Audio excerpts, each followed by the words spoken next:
Hello, and welcome to PREM1R Podcast. I'm Remi DeSmith. I'm the lead mental coach and founder of PREM1R Motivation. And today I was going to talk about a concept that is closely related to the reasons that I started PREM1R Motivation and something that is intrinsic to everybody no matter what you're doing. What that thing is your source of motivation.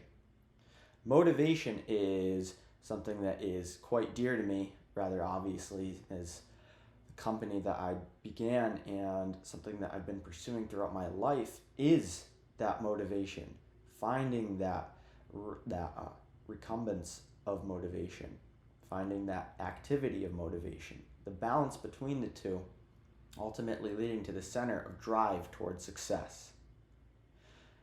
That being said, the reason for a motivation is a key determining factor in how that motivation will play out. Allow me to give you an example.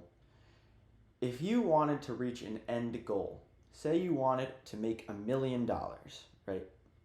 If your motivation for that is simply because you want to beat somebody else to getting there, right? It's a competition. Versus you want to make $1 million so that you can support your family, give them a healthy life. If you do it out of a sense of love versus a sense of fear, sense of love is more likely going to win. This isn't always true, and there are, of course, outliers to degrees, but that concept of why you're motivated to do something is what I wanted to talk about today. And ultimately, it's something that I hope can affect you in the way you view your own motivation. So ultimately, whenever we're motivated for something, it goes into two kind of separate branches. The first is how it makes us feel, the subjective. The second is neurologically and physically what happens to us, the objective, right? Oftentimes, especially in Western society, it is seen that if something is logical, it must be true. However, this isn't always the case. You look at love, you look at these passionate things that people are involved with, losing and winning a sports game, for example, right? It's not just that, oh, they scored more points than us. Tough looks. There is an intense emotional connection to that game. There's an intense emotional connection within romantic, platonic people within our lives that can't be explained by logic. Logic would state that we wouldn't spend money on an engagement ring. We would simply just say, would you like to marry me? And it would be an objective contract between you two in order to have marriage. That would never happen. It's the subjective, how you feel about it, the passion that comes out from you when you see something that you're emotionally charged about. That is what ultimately drives you forward. That being said, the objective side, the science, how you view things, still plays a major role in your motivations. We're going to look first at the mental side of it, the how you feel. The subjective, right? We'll give an example here. We'll go back to this original, wanting to make $1 million, right? So if you have the intention to make $1 million and that is all you care about in life, right? That's the ultimate goal. If you made $1 million, the next day you could die and your life would be complete. If that was it, right? I would say to you, go for it. There is no reason for you to have any holds on whatever you're doing. But I guarantee that's not the case. You want to make that $1 million, but you want to spend it. You want to share it, right? And what this means is that the process leading up to it cannot be miserable. It can't be, I've just got to grind it out, and that's the only thing. I hate everything about it, but I'm going to get there, right? Ultimately, there's no purpose in reaching the goal if you don't enjoy the process. This by no means is a statement saying that you need to just give up or take a break every time you encounter adversity. You need adversity in the process, or else everybody would get there and it would be meaningless, right? What it is saying is that you need to take a break and reset. You need to have those things that ground you back into the process, ground you back into your life. Maybe you don't take a break, but you do. It may seem like, oh, I do it every day, right? I'll give you a personal example. For the past 3 years, I've worked out every single day to at least half an hour, right? It doesn't mean, however, that I've never taken a break. It's all on an interval of time. I haven't worked out for 3 years straight. That would be just physically impossible. You die, evidently, for having no sleep. But on another level, it's that you took a break so that your muscles could regrow. The human body wants to maintain homeostasis. Homeostasis being the natural level of the body, being able to function and survive, right? Muscles, when stressed, this is a metaphor for those who haven't caught on, my bad for not explaining that prior. Muscles, when stressed, break down. When you lift something heavy, right, you do a squat, your quads, your glutes, calves, hamstrings, your whole lower body, in essence, is breaking down. You need to take a break from it. If you just squat your entire life, you're going to get weak and your muscles are going to break down too much. This is seen in some athletes who have just done way too much too quickly for too long, and it takes years to recover that strength. You need to take a break.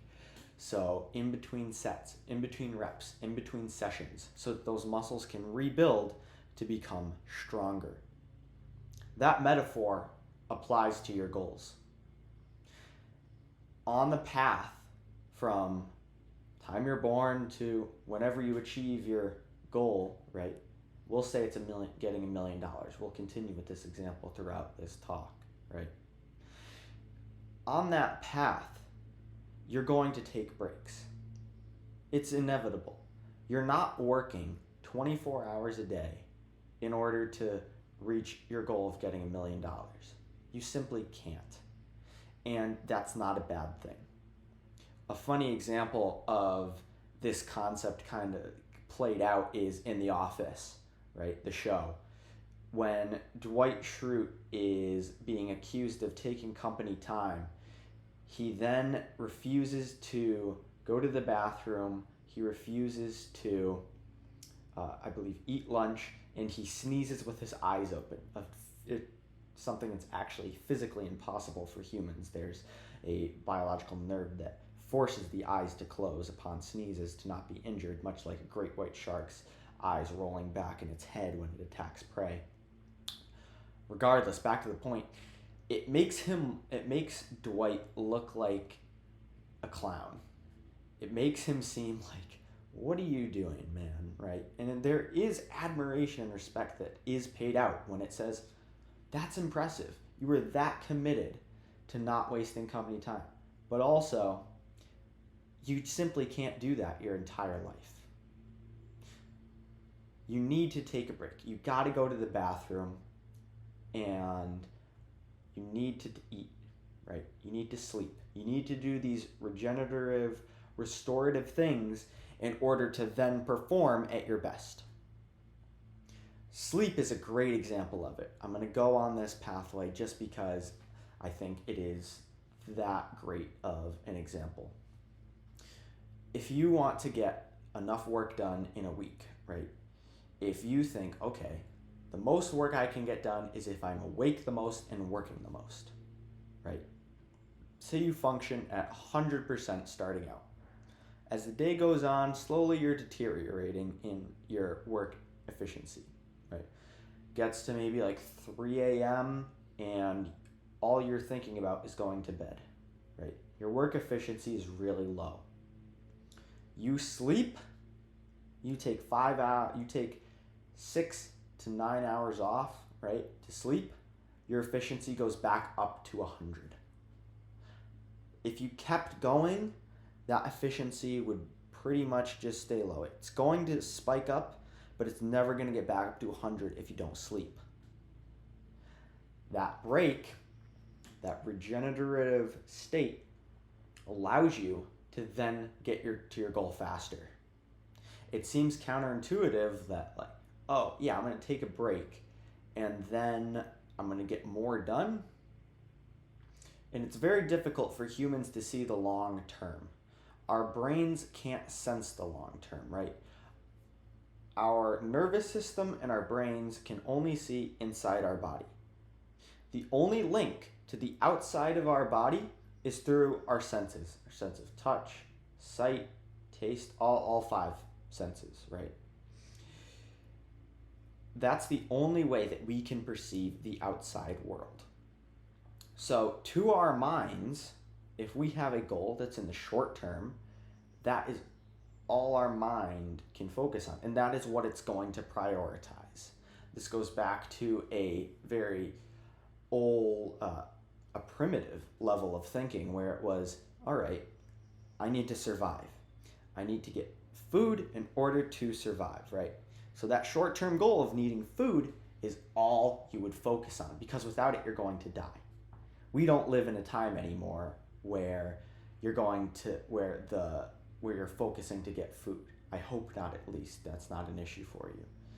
Regardless, when your goals are at that, and your goals now take that place, it seems like, well, I can't take a break to go then find food because I'm going to die if I don't have the food.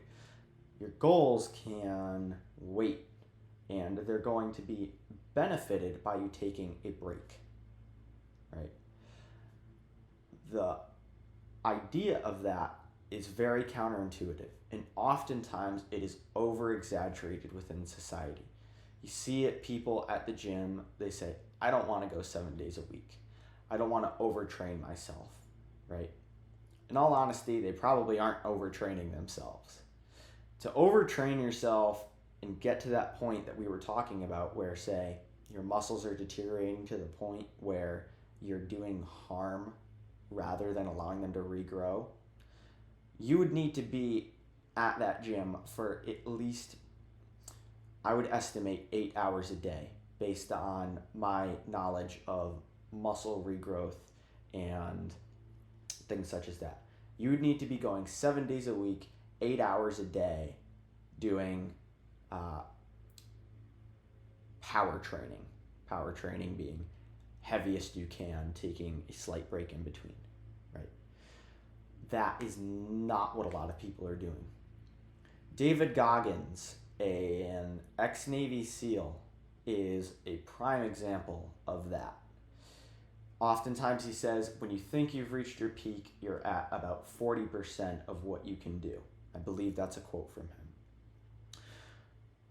He is an advocate for not taking a day off, for always going after it, staying hard, as he says.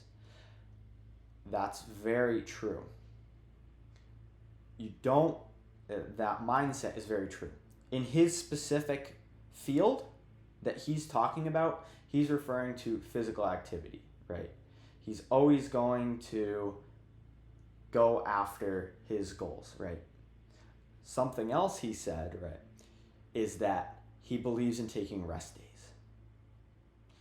Why would somebody who is an ex-Navy SEAL known for going as hard as he can every single day take a rest day? Seems like, well, he's just copping out, right? It's fake. It's not, though. A key distinction that Goggins made when talking about rest days is that physically, yes, you do need rest days. But mentally, you can't take a rest day.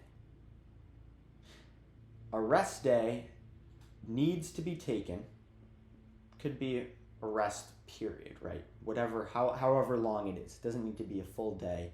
That's an arbitrary time, right? A rest day, we'll continue with that arbitrary time regardless. A rest day is taken because the physical body needs to regenerate. A rest day is not taken when you mentally don't want to be there. There's a key difference between those two ideas and points. Taking a rest day because you're mentally tired and you don't want to do it, if you do that, you've opened the gateway, you've just opened the floodgates towards all the excuses possible.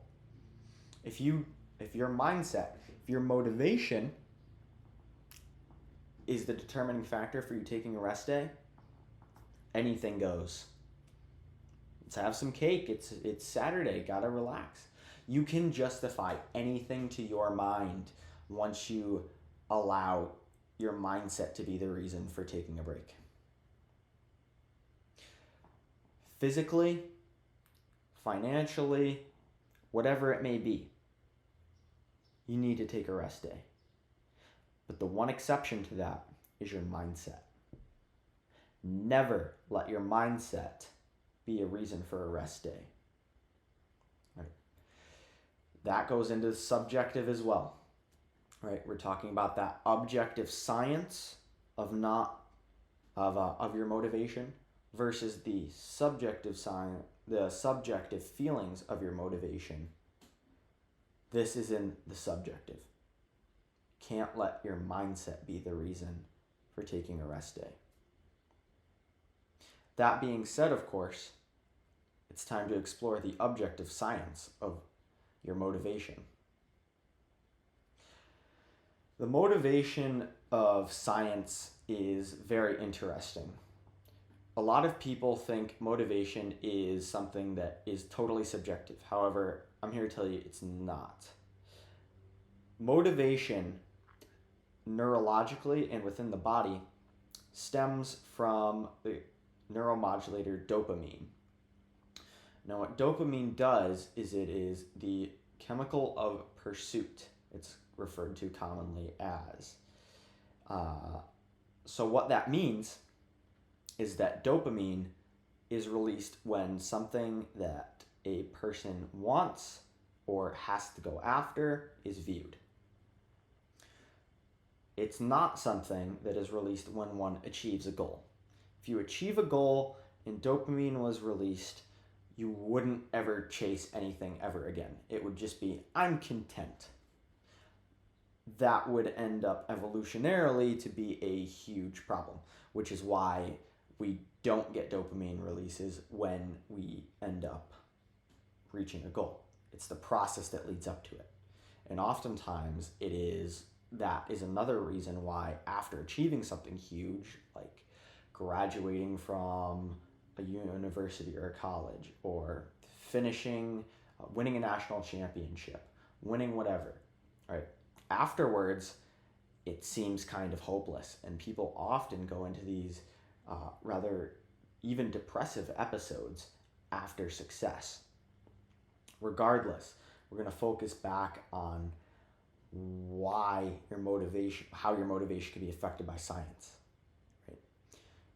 So the neuromodulator dopamine is the pursuit part of your mind. Now, there is an intrinsic level of dopamine within all of us, and it is released throughout the day in order to get us to do things. If there was no dopamine in us at all, you would be in an incredibly depressed state. Your mind simply could not handle it. So there's a constant flow of it. So that means that there's a constant baseline.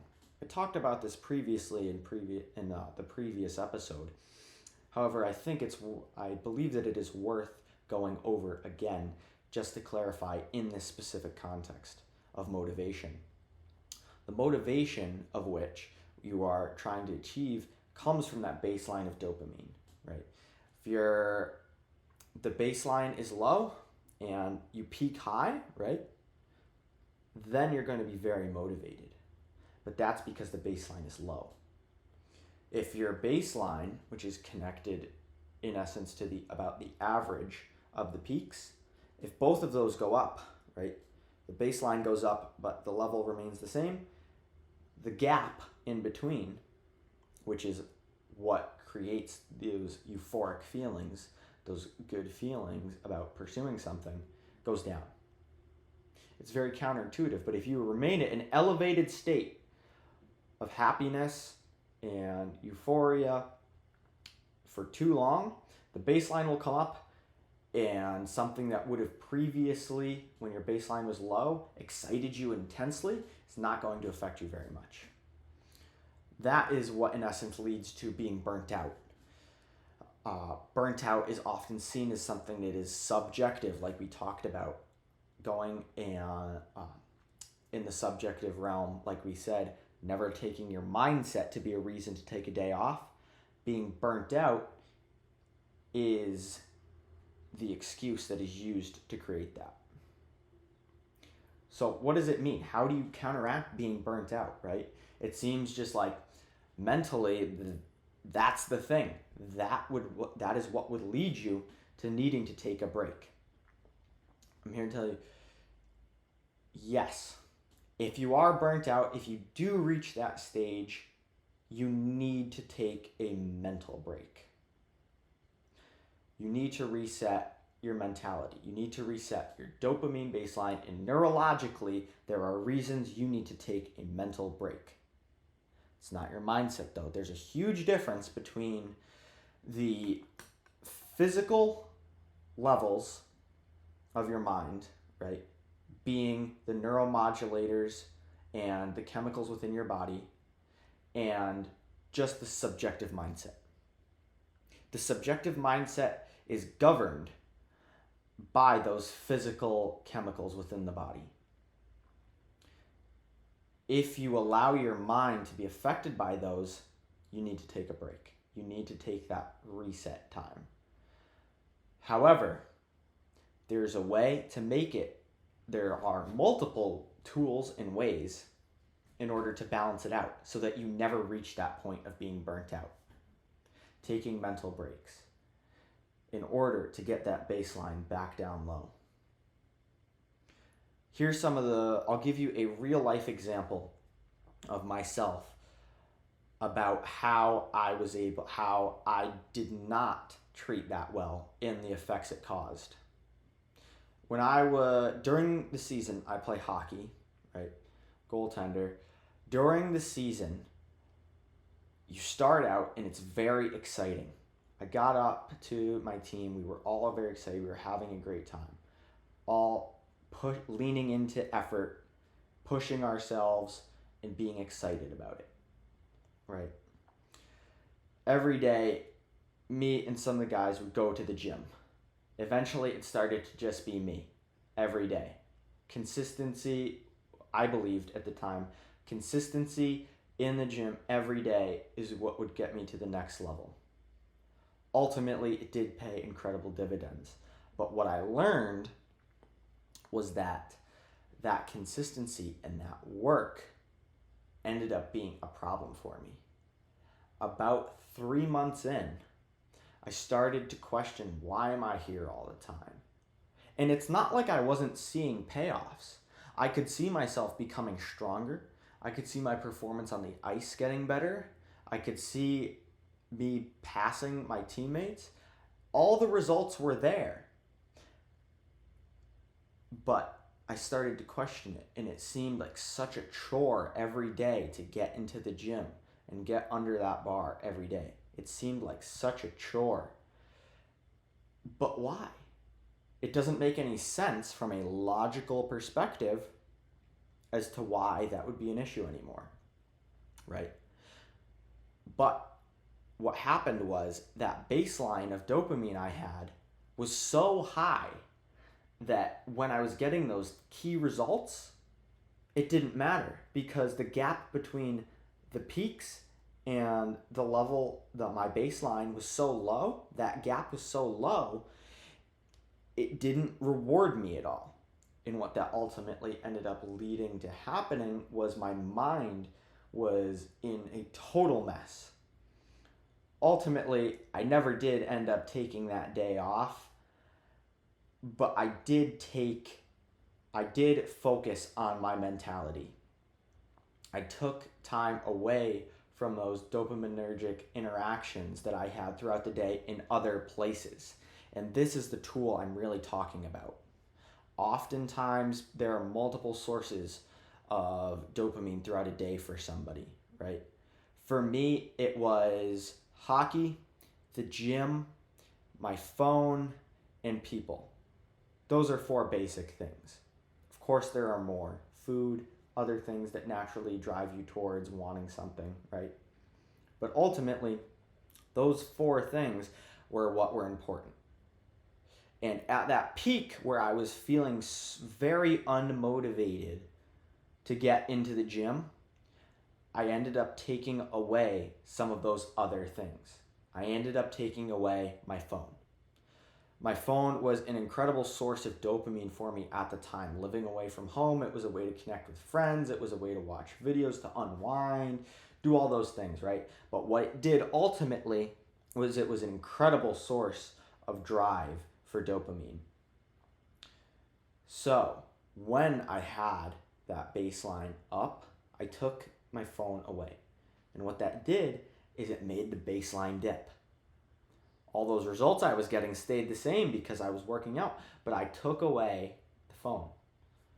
The baseline was low, and ultimately, after that, I was able to get much better work done. I got a lot more results, and I felt good about getting those results, which is ultimately what what the goal was at the time, to get results and feel good about them. So, what can be learned from that? Ultimately, it's that your dopamine is going to be going on no matter what. And if you're pushing yourself and you're at that top performance level, then when you're there and you're pushing yourself, you're going to need to cut out other things. Logically, it makes sense, right? If you're focused solely on reaching a goal, right? You're focused solely on getting to that high level of being an athlete, for example, being a millionaire, reaching that $1 million, as we discussed earlier, right? And you're on that path to getting towards the goal, you need to cut out other things. You don't have the capacity to worry about what somebody's doing on Instagram. You don't have the capacity to watch videos, watch TV, do all these other things when you're functioning at that high level. This is a great segue point that I want to bring up between kind of the age-old adages and the modern science behind them. The idea that one needs to focus solely on their goal if they want to achieve it. They don't have time to waste doing other things, right? Everybody hears it. You need to get up at 4 a.m. and grind all the time if you want to reach anything in life, right? That's the modern mindset behind success. However, it's presented in a way that is backwards. You don't simply cut off things you enjoy. Simply get up at 4 just to get up at 4. Do all these things because somebody told you to in order to reach your goals. That's not why you do it, and it's not how you should do it.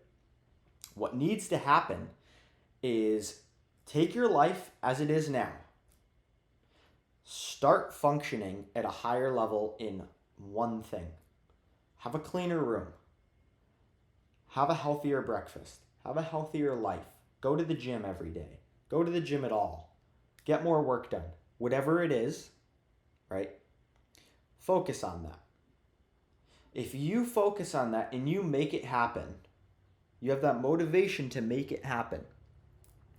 And then you look at all the other things in your life, you're going to see that the destructive parts of your life, the things that aren't needed, the things that are ultimately a detriment to you, you're going to cut them out naturally. You don't need to get up and cut them out immediately. If you do that, you're going to view what you're doing as martyrdom, as a sacrifice. And that is a huge mistake. Allow me to explain why. We all live in the social contract, a hypothetical relationship between humans and the place that we live. I live in America, so I will use America as an example, as that is the system I am most familiar with. I live in America, and I have made the social contract that I will not break the law if then I am granted rights as a citizen. I was born in the US, so I have the fortune of not having to fight for my rights as some other people do at the time, but I was born in the US, so I'm a US citizen. In order to maintain that citizenship and have all my rights maintained, I must not break the law. That's a social contract. We cannot make social contracts with ourselves, however. If I say that, all right, I'm going to stop eating all ice cream, right? On a side note, I don't think I've had ice cream in quite a long time. But in this hypothetical example we're going with, I say I'm going to stop eating ice cream. Now I'm going to get a reward. That is a detrimental mindset to yourself. The reason is because when we're motivated to do something, we cannot focus on the end goal. And that's because, like I said earlier, tying it all in here, dopamine is not released at the end. Dopamine is released during the process. And if your release of dopamine is at the end, when you get that ice cream, when your dopamine release is at the end for getting a reward for restraint, for example, you're teaching yourself to just want the reward. You're not teaching yourself to do better at the process. And when the release of dopamine is key, because dopamine translates into all these other neurological chemicals, being noradrenaline, norepinephrine, and things that create energy within the body in order to then execute on the tasks. What that means is that if you only get the release of dopamine at the end of doing something as a reward, you're never going to have any energy or motivation during the task. What you need to do is you need to have that energy and motivation during the task. You want to embrace the difficulty of it. You want to embrace the hard parts of it, because without that, all you're going to do is look towards the end. You're not going to get the most out of the process. And like we said, that process is so important. That is why we rest. That's why we sleep. Getting from 100% down when you need to sleep to, say, 20% hypothetically, you sleep back up to 100. If you continue without sleep, you're going to stay at 20. It's vitally important that the process is the reward part. It's vitally important that the dopamine is released during the reward. How does one do that, though? It seems like such a difficult concept. I'll give you an example. This idea I took a little bit from the Huberman Lab podcast in an interview with Aaliyah Crum. And it is a paper that was published in the Journal of Science a couple years ago. And it is that if somebody eats food that they are told is healthy, right? I believe it was a milkshake. If they are told that it is a healthy milkshake, their body is going to treat it. They're not going to store as much fat. It's going to be received better within the digestive system, as opposed to a milkshake that they are told is just a normal milkshake, and they have the preconceived notion that it is unhealthy. So what that shows is that how we view something matters. How we view the process matters. That is further supporting evidence as to why we need to love the process. What that also can be taken into account is the placebo effect, which ultimately is defined as providing a inert substance in order to create a perceivable outcome. Placebo has been turned recently into more of just a mindset trick. Ultimately, I prefer the term mindset, but the term placebo effect is better understood by the general public. So we're going to return back to that. So with that placebo effect that's created, when you enjoy the process, because ultimately nobody is able to just straight up enjoy pain. Pain comes from nociceptors within your skin, which then sends a signal to your brain saying that something is wrong. Ultimately, humans are not able to enjoy nociception.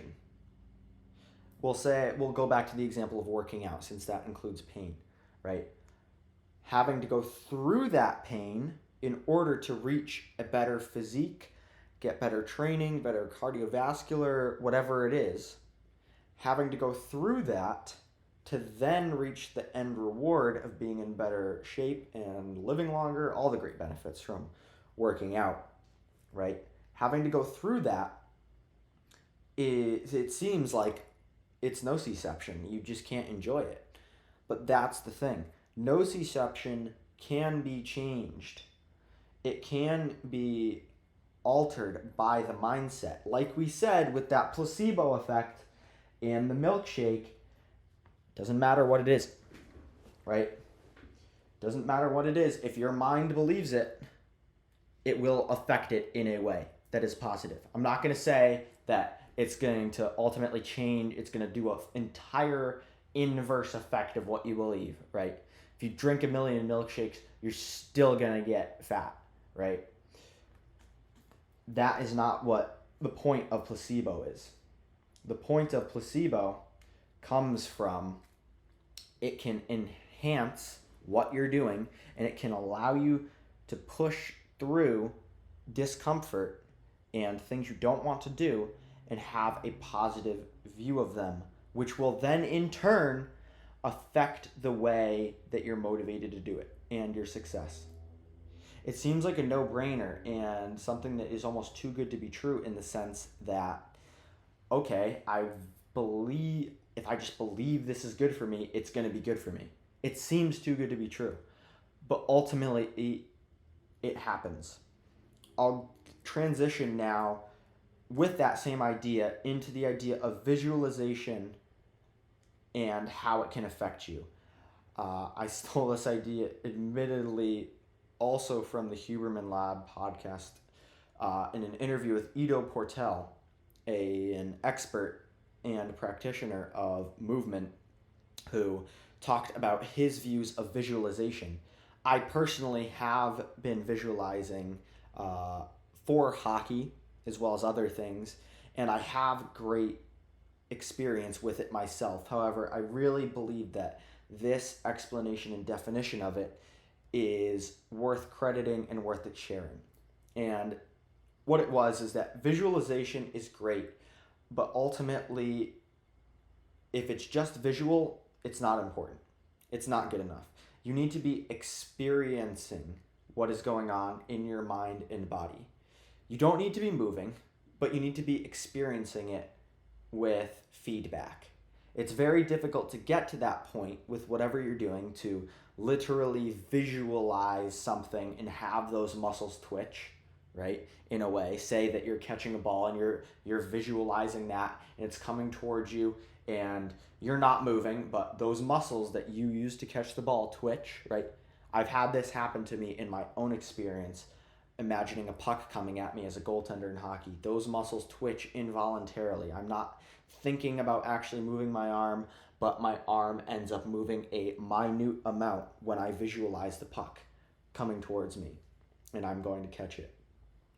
So ultimately, that sense of visualization and experiencing that is something that can be tied into believing that it's powerful. Visualizing the success of something, experiencing the success of something within yourself through visualization and feedback on that visualization within your own mind, so it becomes experiencing. The combination of those things can allow for great success. It almost seems intangible, and the visualization side of it literally is intangible. It's within your mind. However, a practice of visualization with feedback can have dramatic effects, just as the placebo does. The placebo effect is much more registerable. We can see it within science, and there is hard evidence to back it up. But the placebo idea is just as, the visualization and experiential idea is just as active in my personal experience. I don't have any science to back it up. However, I can assure you that visualization of success and experientialization is incredibly important. You take another example of, I digress a little bit more, but I want to talk about how going back to that needing to take a break and the visualization of that can be put into play. When we set up for a goal, you want to make $1 million, right?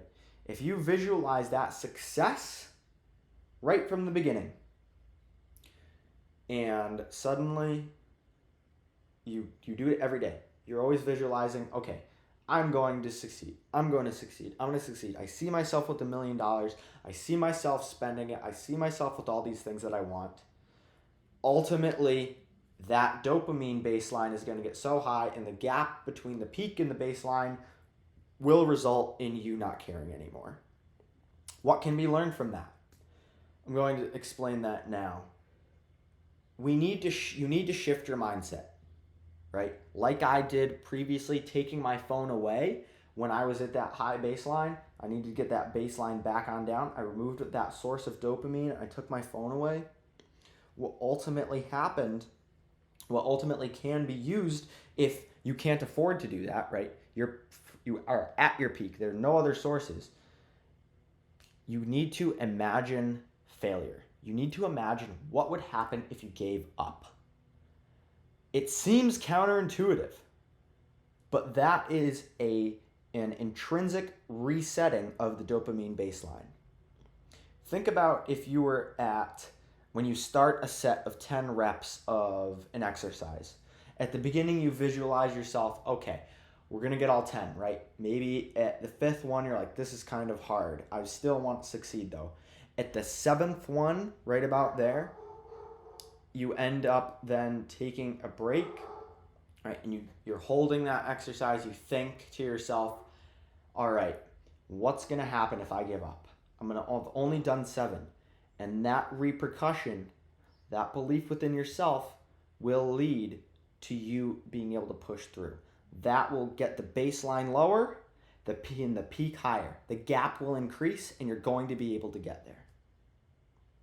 Ultimately, what we've gone through in this episode is very in-depth and really doesn't have much of a structure. It's a very flow-based idea, and that's ultimately what your mindset is. Your mind is not structured in a way such that you're going to be going linearly, which is why this podcast isn't linear in all honesty. The key takeaways are the importance of your motivation, your source of motivation. Doing something out of love will get you faster, will get you there better and more genuinely than doing something of hate. Your source of motivation is key. Taking a break. Physically, yes. Mentally, you don't need to, ever. Chase after your goals with unrelenting passion. If you need to reset mentally because your neuromodulators are out of whack, you can do so, but you can do so using the physical world. It's a balance between the physical and the mental. Both affect each other in equal ways. You have the ability to change that. You can use placebo. You can use visualization. You can use removal of certain things. All of these things are phenomenal tools in order to get you to where you want to be. You want to succeed, you want to reach your goals, you can. But what it takes is total commitment. You're not committing right from the start. You work your way up to it. And when you work your way up to it, you're going to understand why the process took so long. You're going to understand why you needed to go through that struggle. And when you get to that point, you will have succeeded. Thank you for listening to PREM1R Podcast. I'm Remi DeSmith, founder and lead mental coach here at PREM1R. If you'd like to work with us, you can visit us at www.PREM1R.com. That's PREM1R.com for specialized individual training. We hope that you enjoyed this. We'll see you next time.